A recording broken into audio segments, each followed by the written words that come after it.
Wassalatu wassalamu ala rasulillah. Allahu I lartësuar thot: Fasbir kama sabara ulul azmi min ar-rusuli wala tasta'jil lahum. Duro ashtu sikur se duruan të dërguarit kanë qenë më të vendosur për thirrjen e njerëzve në fenë e Zotit, që kanë pas durimin më të madh, që kanë pas qëndrueshmërinë më të madhe në përballje me kundërshtarët. Allahu subhanahu wa ta'ala në këtë ajet I ka lavdëruar ata që janë ulul azmi min ar-rusul. Dhe ulul azmi min ar-rusul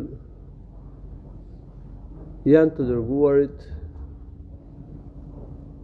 që kanë dalluar me durimin më të madh në thirrjen e njerëzve në rrugën e Allahut, me përpjekjen më të madhe, me vendosmërinë më të madhe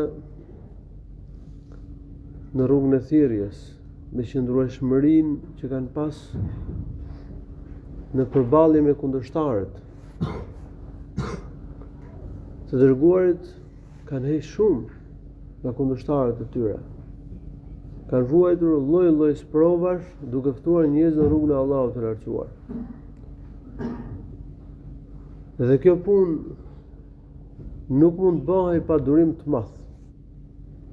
Prandaj Allahu I lartësuar e ka urdhëruar profetin sallallahu alaihi wasallam të durojë ashtu sikur se kanë duruar ulul azmi min ar-rusul, të dërguarit ulul azm, që kanë qenë pra më të vendosurit, durimtarët më të mëdhej, që kanë treguar qëndrueshmërinë më të madhe.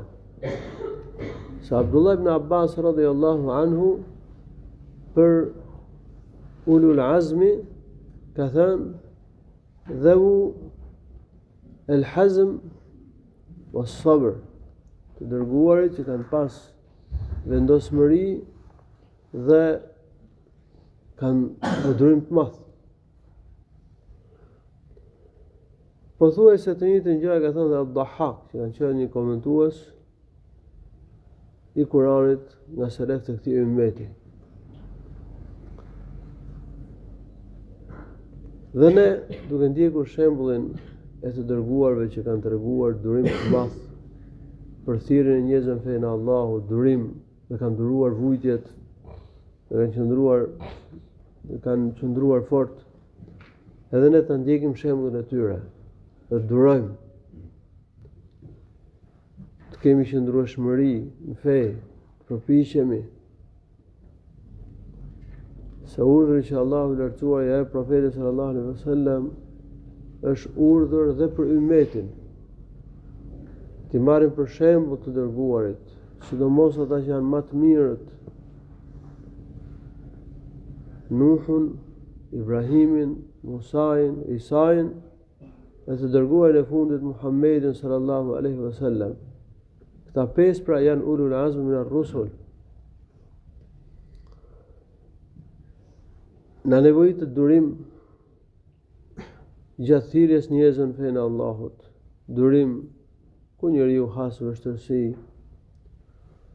në nevojitë të qëndrueshmëri në fenë e Allahut subhanahu wa ta'ala. Mundet që njerëzit të jenë indiferent, spyesin për fenë, nuk interesohen për fenë. Atëherë ne duhet durojmë, mos e lëm rrugën e thirrjes. Nuhu alayhi salatu wassalam kanë ndeshur njerëz indiferent, spyesin. S'doshin me ngju Nuhun alayhi salatu wassalam, largoheshin nga thirrja e tij. Ai ka thirrur haptazi dhe fshehurazi me z, po edhe me z të ulët, ndahe me secilin vete, po edhe aty ku ishin mbledh u bën të thirrje. Po ata nuk e gjonin thirrjen e tij.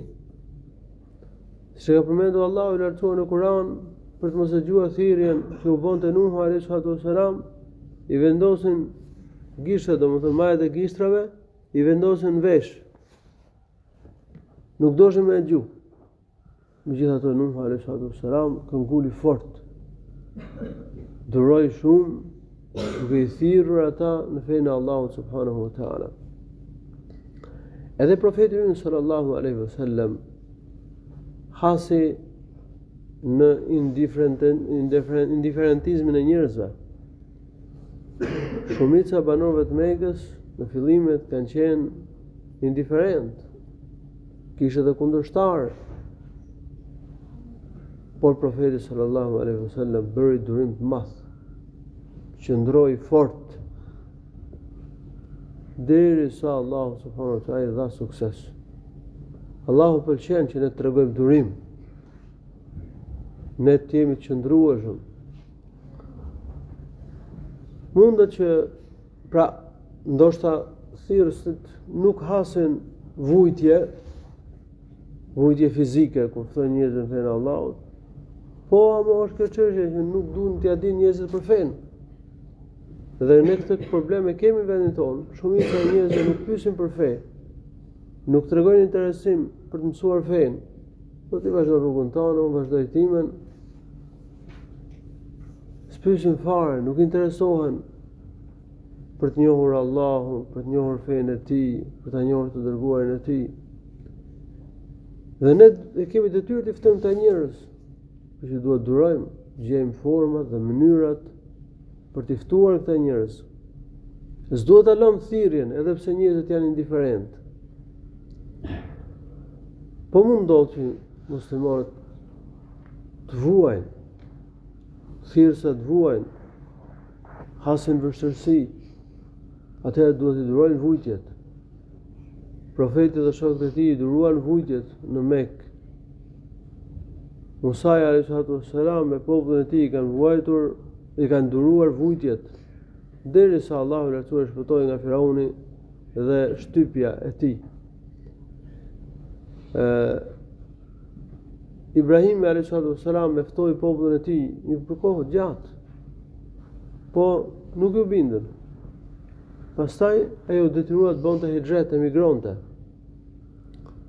Ka emigruar dhe është vendosur në Palestinë. Mund të vënoj fitoria, mund të vënoj rimëkëmbja e ummetit, për të cilin di Allahu subhanahu wa taala. Po muslimanët nuk duhet dorëzohen, thirrsat nuk duhet ta lanë thirrjen, përpjekjen për përmirësimin e gjendjes. E di Allahu kur do ndryshoj gjendja, kur do ndryshoj gjendja e muslimanëve, kur do rimëkëmben muslimanët, padyshim. Allahu do t'i ndihmojë besimtarët, se e ka premtuar këtë në Kur'an. Allahu do të bëjë që feja jonë të triumfojnë, dhe ka për të arritur aty ku arrin dita dhe nata, do të përhapet, do të ngadhnjejë me gjitha fetë, që ka përmendur Allahu i lartësuar në Kur'an. Elhamdulillah, feja Islam është përhapur. Në fillimet kur bën të thirrje profeti sallallahu alaihi wasallam Mekë dhe jepte këto si hariqe që do përhapej feja, do triumfonin muslimanët.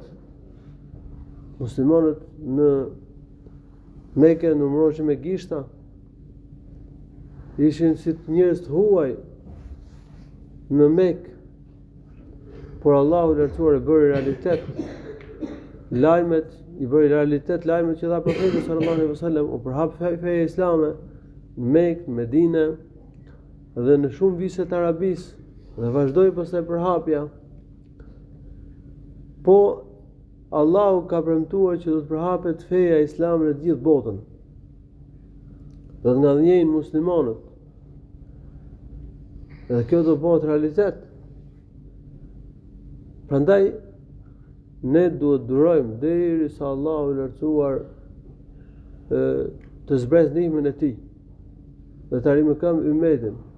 Nuk duhet ta humbim durimin. Të gjitha këto përfshihen ke ajo që themi ne, domethënë durimi. Fasbir, thot Allahu i lartësuar duke drejtuar profetit sallallahu alaihi wasallam, duro ashtu sikur se kanë duruar të dërguarit që kanë qenë më durimtar, më të vendosur, dhe pasur të ndryshmërinë më të madhe. Allahu shpëlimet mira, alhamdulillah.